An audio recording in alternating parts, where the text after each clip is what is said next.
家好，我是艾尔莎，今天要跟大家分享实际在今年5月份的时候，我遇到了一个鬼。艾尔莎，我不知道他到底是不是鬼还是什么啦，但是他真的是一个，我相信从今以后，我一定要好好做一个善良的人，是不是本来就要做？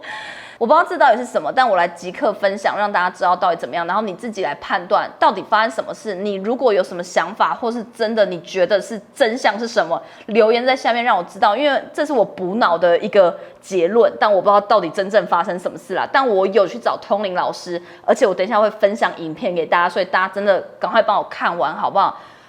就是在今年5月，是我一个人生极致低潮的状态，因为我的一些事业，然后我的一些人生抉择非常的重大。如果我这个抉择错了，我的人生可能会变成很不一样的结果。然后在一方面，那时候我被弄得很低潮，很没自信，很自卑，就觉得自己好像真的很烂，很不该继续去抛头露面，或是继续去经营艾尔莎这个角色。我甚至就是底层到想要放弃艾尔莎这角色。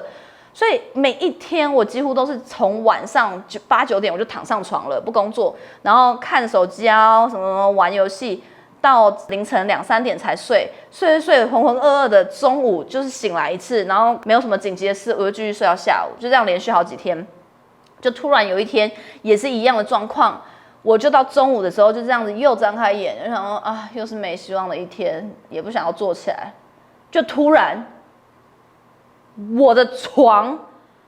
直接靠着旁边的书桌，那个书桌上面是一个 iMac， 我买了3年非常熟悉的 iMac 桌垫，你知道就是桌上型的电脑，突然发生一个巨响，然后那个声音是每个人身上其实肩负非常多重角色，每个人身上其实肩负非常多重角色，每个人身上其实肩负非常多重角色，然后一直重复，然后是大声，而且是我的声音。我当下是完全傻眼，然后看着那个电脑不敢动，然后他持续一直重复这句话，没有要停，没有要跳掉，我就赶快坐起来，走到电脑前面，然后确定有没有东西动到它，或者是怎样，没有，我就坐下来拿起手机就录影看，说我到底是什么东西有什么问题，还是说我虚惊一场？进去桌面了以后呢？我就看里面根本没有任何档案是这个声音的档案在 play， 我找不到。然后我要跟大家讲几个重点，为什么会让我觉得这么怪？第一，我这个 iMac 这一生买来3年，我从来没有关机过，除非我要出国大概1个月以上的时间，我才会关机，不然只有1个礼拜不在家，我甚至也不会关机哦。过去3年也没有发生这样的情况。然后再来第二。我那时候，我不是说我每一天几乎都在睡死，然后想要让自己爆掉这样，那是因为我每一天都在想，我要不要放弃某一个角色，甚至这一天听到这个声音的前一天晚上，我在看的 YouTube 的影片也是那种我们要怎么样去从生活角色中找平衡，或者是我们要怎么样去放弃你多方经营的事业什么，我傻眼。除了我一直在想这件事以外，再另外一个。我记得这一句话确实是我自己录制的，因为我在前2个礼拜有上架我的课程，是一个3个小时的时间管理课程。然后时间管理课程里面，我就一直有讲到人的时间管理啊，然后因为角色会非常多重什么，所以这句话一定是我有讲过的。可是我从来没有存档的习惯，任何的档案课程我录制完了以后，因为我都是3、4小时的一个大档案，我直接上传到云端以后，就会直接上传到课程的那个后台，所以我觉得这2个地方就安全，我就不会存在我自己的档案里面。就算我自己存在我自己的电脑里面好了，我也从来不会去截那一段，然后一直 repeat 它变成一个完整的档案。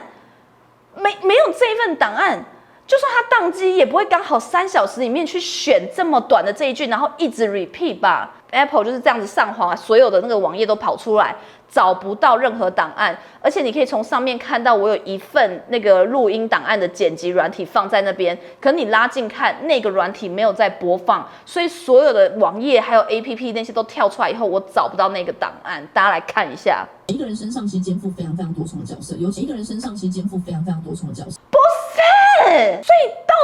底是怎样？当下我一直巨幅的在傻眼。结果我就跟我几个好朋友去讲这件事，可是我还没有公开去讲，因为那时候太敏感了。那时候的时段，真的就是我的某一个事业，真的就是跟这个角色，就是我到底要不要放弃这个角色的关系，所以我就也不敢大肆的嚷嚷去讲这件事情，因为我怕人家会以为我要用这件事情去引导，还是去怪谁还是什么，所以我就放着。然后过几天，我的一个好朋友听完我讲这件事以后，他就跟我说，他认识一个通灵的朋友，然后那个通灵的朋友呢是蛮准，他很相信，他们家列祖列宗都跟着这个通灵的朋友就对了。我就很不信这种东西，所以我就说好吧，就是随便问一下，我没有带任何期望。那个老师就是先看我的这个录影的档案，然后看完了以后，那个老师先反问我说，你怎么解释这一段？然后我说，我觉得是某一个善心人，或者某一个能量，或者我过世的很好的一些朋友，因为他们过去很照顾我，都很赞同我所有的事业那种，所以我觉得现在是跟事业有关，可能是他们想要来告诉我说，叫我放弃了，叫我放下，好好的过其他的生活，因为我应该切断了，因为我太多角色了。但是那个通灵老师听完我讲以后，就安静了很久，完以后就跟我讲说，我给你另外一个想法哦，我这边 get 到的，或是我感受到的，你参考就好，会不会有可能呢？是有什么东西想要警告你说，你的角色是太多元，所以被切掉了，或者是没有了？他讲完了以后，我想说，我听不懂。其实我当下是因为我本来就不太信他，所以我听不懂。但我就没放在心上。3天过后，我一个朋友就突然私讯我，跟我说：“艾尔莎，你离开这个事业了是不是？”我说还没啊，而且我根本没跟这个朋友说到我最近在痛苦的事，他还以为我光鲜亮丽，一直在参加活动那些。我说我没有啊，而且你怎么知道什么这件事情是谁跟你讲？我还有点生气。他说没有啊，我就看这什么就是工商登记或什么东西，你退出啦。然后我傻眼，因为我还没有决定要退出。然后那一秒我就 link 起来那个通灵老师讲的。是不是有人在提醒我什么？那一秒再也不躺上床，然后决定要战争。我这个人是经不起战，